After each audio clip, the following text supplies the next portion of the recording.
अस्सलाम वालेकुम viewers, programme news talk में आऊँ यहाँ जो मेज़बान गाज़ी झंडेर अॼु के प्रोग्राम की शुरुआत कंदासीं सिंध में सियासी हवाले से सरगर्मियों इलेक्शन या निगरान सेटअप की मौजूदगी में इलेक्शन के नज़र में रखी करे शुरू थी वियो आहिनि। आहिस्ता आहिस्ता जो पॉलिटिकल डायरेक्शन है वह पंहिंजे गस तरफ़ हलण शुरू थी है। अॼु GDA के अगवान के तरफा कराची में एक अहम प्रेस कॉन्फ्रेंस की वही है जैमें सरदार रहीम समेत सफदर अब्बासी और GDA जा ॿिया अगवान शरीक थिया। इन हवाले से कुछ देर पहिरियां ही प्रेस कॉन्फ्रेंस थी है कराची में। असो आवाज़ न्यूज़ कराची जो रिपोर्टर राजा असगर सुमरो मूसा टेलीफोन लाइन ते मौजूद है, उनका मालूमात वठंदासीं। राजा, अॼु GDA में कड़ा अगवान प्रेस कॉन्फ्रेंस में शरीक हुआ है, मेन उनका मुतालबा कड़ा हुआ?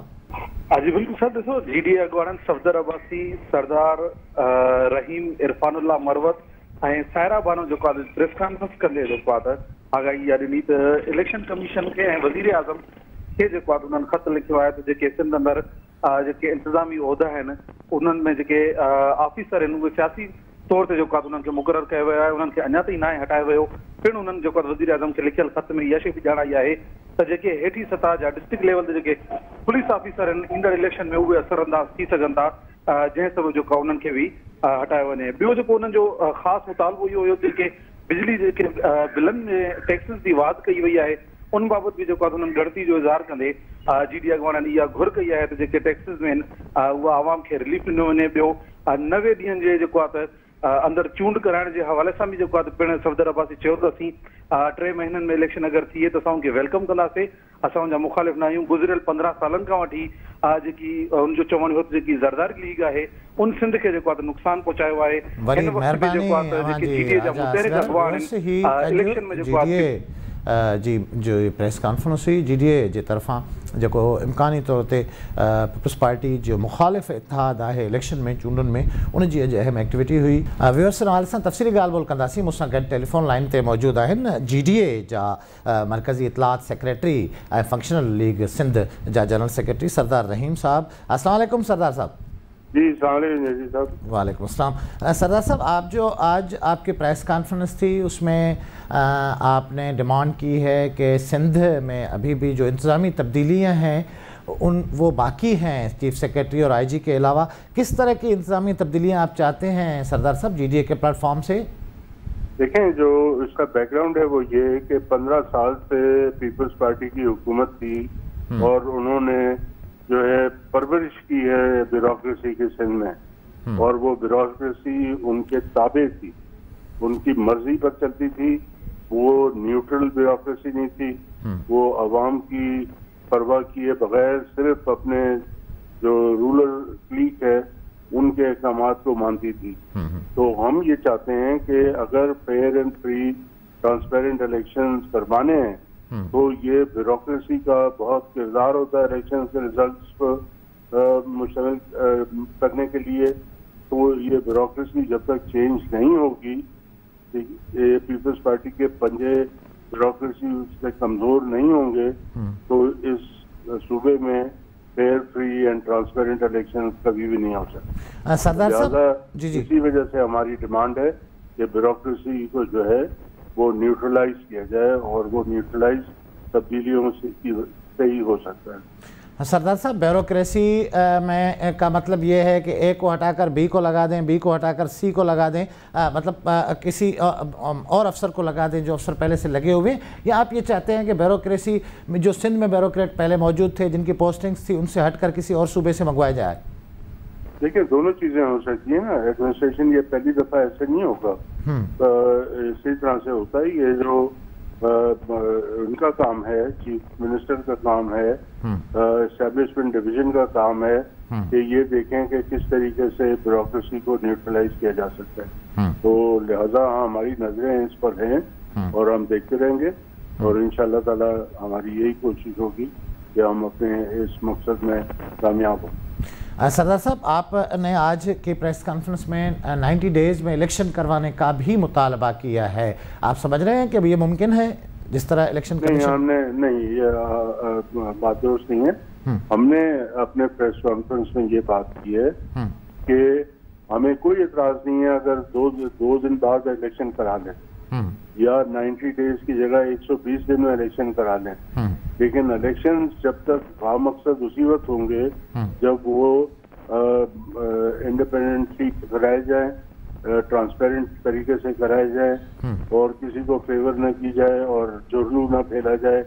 2018 की तरह जो है वो 6 बजे के बाद नताइज चेंज न किए जाए, तभी ये इलेक्शन बामकसद होंगे। वरना जमहूरियत सिर्फ इलेक्शन, गांधी ज़दा इलेक्शन कराने का नाम जमहूरियत नहीं है। जमहूरियत नाम है मकसद लोगों के मैंडेट को असेंबलियों में पहुंचाना, ताकि वो जो असेंबलियों में जाएंगे वो लोगों की खिदमत कर सकें सही तरीके से। तो यहाँ तो ये 2018 में ये हुआ कि कोई डील हुई और आपने देखा कि सेलेक्टेड गवर्नमेंट जो है बन गई, सिंध में सेलेक्टेड गवर्नमेंट बन गई। और ये इन्होंने जो 15 साल में फिर अवाम का हाल किया है, वो अगर इंडिपेंडेंट इलेक्शन होते, अगर मुनसिपाना इलेक्शन होते, तो कभी भी ये गवर्नमेंट इस तरह से नहीं कर सकती थी जो पीपल्स पार्टी ने सिंध के अवाम का असर किया। लेकिन सरदार साहब, पीपल्स पार्टी को तो ये भी शिकायत है ना कि 2018 में बिलावल से लियारी में बिलावल भुट्टो को जरदारी को हराया गया। वो तो ये खुद कहते हैं कि ये इंजीनियर्ड रिजल्ट्स थे और उसमें नुकसान हुआ पीपल्स पार्टी का। तो आप समझते हैं कि पिछले इलेक्शन में पीपल्स पार्टी को फायदा हुआ था? बिलावल भुट्टो जरदारी तो लड़काना में भी हार रहे थे, बड़ी मुश्किल से उनको जितवाया। ठीक है, तो लियारी में तो ये इलेक्शन कमीशन नहीं था, ना कोई और फोर्स थी, ना ऑपोजिशन थी। लोग वहाँ तो गाड़ियों पर पथराव कर रहे थे जब इनका प्रोसेशन वहाँ गया। वहाँ नफरत क्यों थी? इस वजह से कि उसको लियारी को पेरिस बनाने का वादा जो है वो पीपल्स पार्टी ने किया।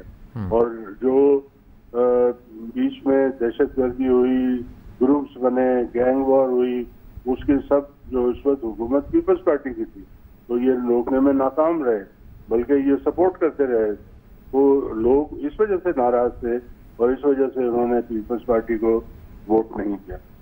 सरदार साहब, आज की जो आपकी प्रेस कॉन्फ्रेंस थी उसमें महंगाई के हवाले से भी बात की गई, ख़ास तौर पे बिजली की कीमतों में जो इजाफा हुआ है। तो उस हवाले से जीडीए की कोई स्ट्रेटजी है कि पब्लिक में जाएं और लोगों को सड़कों पे लाएं? क्योंकि बहुत ही ज़्यादा सीरियस इशू है ये आम लोगों का, जो गरीब हैं, जो लोअर मिडिल क्लास से ताल्लुक़ रखते हैं, मज़दूर हैं या नौकरी पेशा हैं। जी हाँ, बिल्कुल। हम देखें शुरू से इसके खिलाफ आवाज़ उठाते रहे हैं और अभी भी उठा रहे हैं। और अब वक्त आ गया है कि हम पब्लिक में भी जाएंगे और ये बिजली के बिलों के खिलाफ, आटे की कीमतों के खिलाफ, पेट्रोल और डीजल के बढ़ते हुए रेट्स के खिलाफ, ये महंगाई, डॉलर बढ़ गया और अब IMF के चुंगल में पाकिस्तान को इन्होंने डाल दिया है। और अब वो ये डिमांड कर रहे हैं कि न सिर्फ पेट्रोल की कीमत और बढ़ाओ बल्कि इंपोर्ट भी खोलो। इंपोर्ट खुलेगी तो डॉलर आपके इस मुल्क से और गायब हो जाएंगे और डॉलर का रेट और बढ़ जाएगा और उसकी वजह से और महंगाई हो। तो ये सारी की सारी चीज़ें जो हैं, जो लोगों पे बोझ डाला जा रहा है महंगाई का, इसके जिम्मेदार वो हुक्मरान हैं जो कि पिछले 1.5 साल से हुक्मरानी कर रहे थे। वो हुक्मरान भी जो है ना, उनको पता था कि अब उनका वक्त खत्म होने वाला है, तो उनको ऐसे इक़दाम करने चाहिए थे कि लोगों को रिलीफ मिलता। लेकिन उन्होंने सिर्फ अपने केसेस खत्म करने के लिए जो है वो हुकूमत में आए थे, अपने केसेस खत्म करा दिए, लोग गिराए बाढ़ में। उनका तो ये प्रोमोटर था। तो उसकी वजह से हम और आप और गरीब आदमी जो है वो परेशानी का शिकार।